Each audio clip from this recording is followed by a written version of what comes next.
you work here with them tattoos on your hand like that? Cybersecurity. Oh, you wasn't them kind of.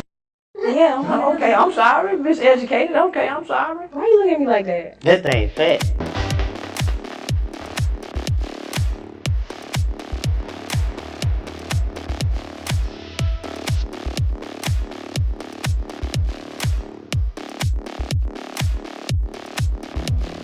Oh, shoot, what's happening with the D-Law? I'm back at it again with another reaction. Let's get it. Have you ever seen an Apache helicopter up close? Incredible looking pieces of equipment. And these 22-year-old kids are flying them. And they've got a helmet with a mask, and they call it slaving the ship to the goggles. So they activate the goggles so that wherever they turn, the helicopter turns. They've got eye sensors, so where their eyes go, the guns go. You look at it, you kill it. And they're giving us these demonstrations, and they're flying them all on the set. And I'm like, I've seen the pyramids, I've seen the Notre Dame Cathedral in France, I've seen a lot of Van Goghs, they're beautiful. I saw the Mona Lisa, that was great.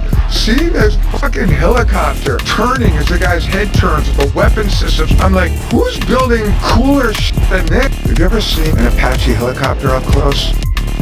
It is, you got a point. It is some badass technology. Apache's a bad mother. What is that? 120. It's 128 proof. 128 proof? Nigga, that'll shut down your liver instantly. 8 proof. Moonshine.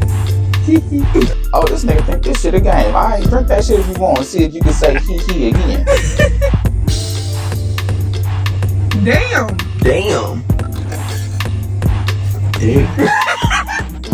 Look at you, your ass dying.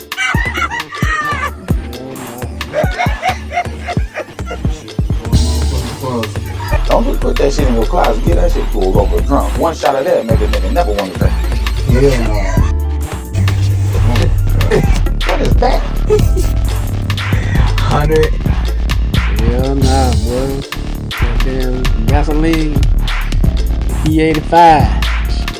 It's 3 o'clock in the morning and I take my fat ass to Taco Bell on some late night shit, right? I pull up to the line and there's one person in front of me, so I roll my window down because it's getting warm outside and it feels good. As I'm sitting there waiting, I hear the car in front of me order a large Baja Blast Freeze, and I mentally note in my head, fuck, that sounds good. I'm gonna order the same thing now. Boom, the car pulls up, it's now my turn to order. The speaker goes, hi, welcome to Taco Bell, what can I get you? I'm like, I want a large Baja Blast Freeze, and I want a Mexican pizza. Before I can get my entire order out, Lil Shawty stopped me. I'm sorry, man, but our freezing machine is down. I'm like, no, it's not. No, it's not. She's like, yes, ma'am, it is. It's been down all week. I said, but the car in front of me just ordered a large Baja Blast Freeze. I heard them say it. She said, no, ma'am, they order a Baja Blast drink. I said, ma'am, his order was $10.69. He got a Baja Blast Freeze, and he got 2 Doritos Locos Tacos Supreme. Do not play with me right now, ma'am. It is 3 o'clock in the fucking morning. He goes, give me 1 second, and leaves. So I'm sitting there waiting at the drive-thru, just waiting for Lil Shawty to come back. All of a sudden, I hear a voice talking about pull forward. Okay, I pull forward. She said, you wanted a Baja Blast Freeze, and what else? I said, I want a Baja Blast Freeze, large, Mexican pizza, extra sour cream, no tomatoes, and I want a Doritos Loco Taco Supreme as well. She said, any sauce? I said, fire. Don't fuck with me right now. She tells me the total. I give her my card. She gives me the receipt. 2 minutes later, I kid y'all not, she gave me a large Baja Blast Freeze. Bitch, you just told me the machine been down all week. Where the fuck you get this from? I'm telling y'all, the next time you at Taco Bell and they say they freezing machine is down, they fucking lying. I will never accept no again. Bitch, give me my large Baja Blast Freeze. I'm not fucking around. It's 3 o'clock. I said, what you want, baby girl? I think I want the number 11. Look, she done got the smile. You look good too. What is Sprite? She was out. That's what that's funny. I'm bad nigga wanna cuff the action. Nigga wanna cuff the action. That's crazy. But check this. This like my little side hustle or whatever. I get money a whole bunch, a lot of different ways. You gotta pay them. Throw me like 20, 30, like $40 on cash app. I get y'all whatever y'all want, bro. Type yourself, that's your cash out, My cash app, rich young money nigga, getting that nigga. Damn, nigga, long ass fucking cash. Y'all niggas tap in on me. You don't fuck with your son. You ain't got no friends though. I'm gonna be right back. Oh shit, I got you, baby. Appreciate that. Let me get that. Hey man, chill out with that shit, bro. I got you. Damn. Hey bro, come in my Sonic disrespecting me, bro. God, stop playing with me, bro. It's murder behind this shit, bro. I ain't just no. Okay, bet. I got him. It ain't nothing but a little damn tight time. I said, what you want, baby girl? I ain't seen no Sonic like that yet. Behind me is one of my favorite Corvettes ever. So this is the C6 ZR1 Corvette. There are only about 4,500 of these cars made and only 272 of them were in Velocity Yellow. But the reason this car is so cool is because under the hood, you get an LS9 with a 2.3 liter Eaton supercharger. It makes 638 horsepower in a car that's about 200 pounds lighter than the new C8 Z06.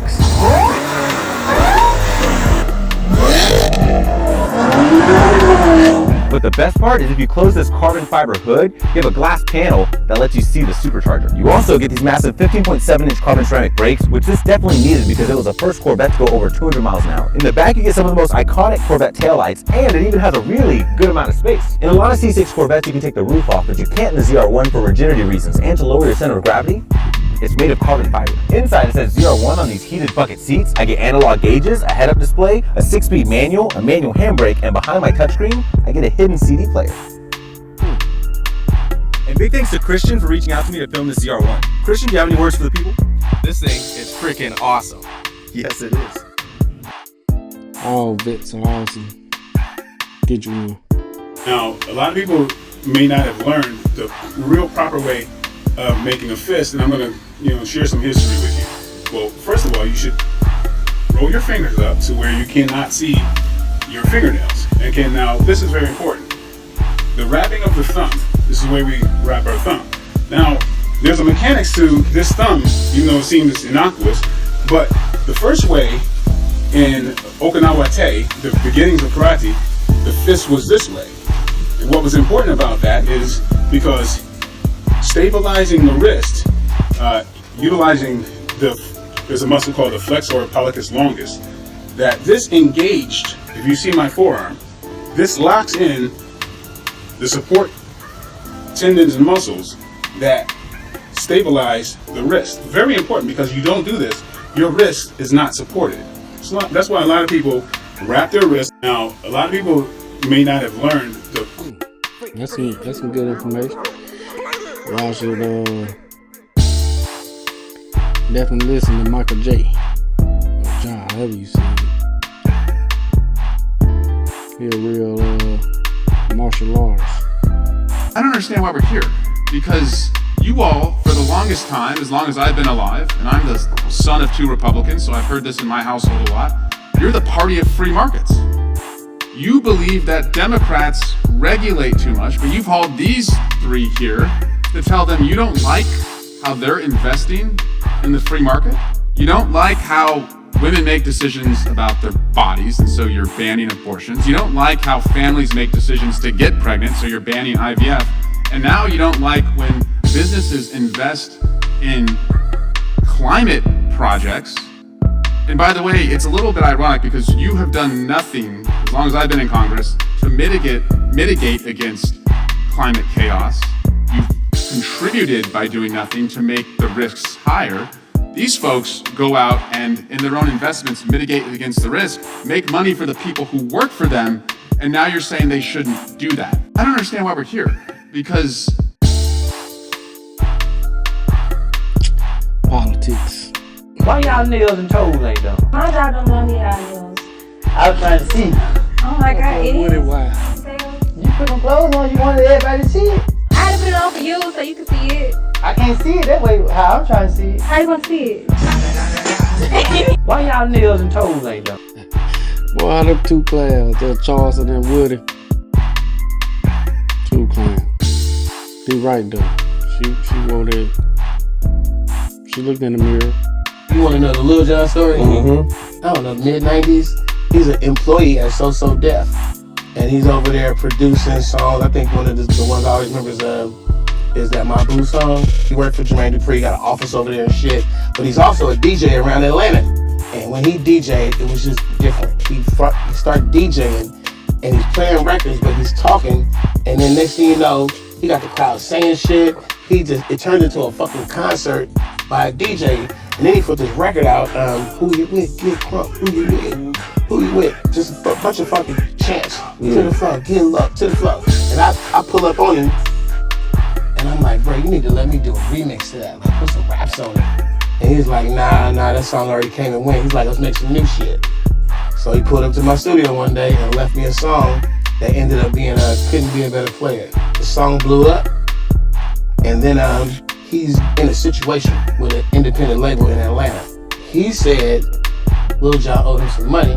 Lil Jon was like, he's shady, whatever it was, the dispute, fuck him. So they was gonna fuck you for life. So I just stepped in and was like, bro, how much money is it? I've got some business going on with Lil Jon. I can't. Broke him off on some homie shit, and then fucking came to Lil Jon. I was like, you free to go? All I asked for in return was beats. I want beats. I knew the nigga had them beats.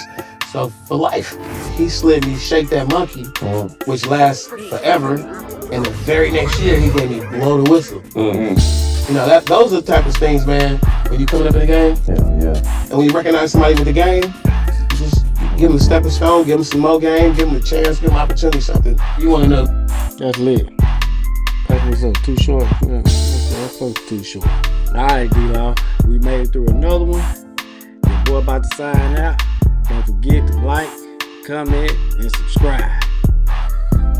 Let's get it.